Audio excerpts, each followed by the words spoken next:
Une poussette, des armes emballées sous scellés, voici les seuls éléments tangibles du drame, les seuls sur lesquels la justice peut compter pour découvrir la vérité. Car dans le box, les anciens concubins se rejettent la responsabilité du meurtre de la septuagénaire.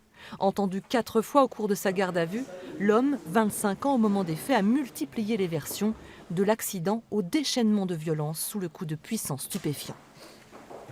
Pour en arriver à avoir plusieurs versions, c'est que ce garçon ne sait pas exactement ce qui s'est passé et que lorsque, à l'issue de ce dossier, dans la variation qui a été la sienne, il ne reconnaît plus ce meurtre, qu'il ne veut plus endosser parce qu'il considère que c'est qui est l'auteur de ce meurtre, eh bien ça permet d'expliquer exactement quel est le rôle de celui-ci, à savoir encore une fois qu'il n'est pas l'auteur du meurtre qu'on lui reproche. La logeuse aurait été massacrée à coups de marteau ou de harpon dans l'entrée.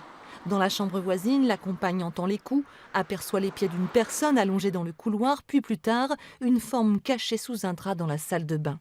Un cadavre avec lequel elle cohabitera pendant 16 heures sans poser de questions, même lorsque son compagnon lui demande de l'aide pour déplier la poussette qui servira au transfert du corps à la cave. On ne peut pas bien évidemment penser qu'elle a totalement ignoré, d'ailleurs elle ne le dit pas, qu'elle a totalement ignoré qu'un drame venait de se passer.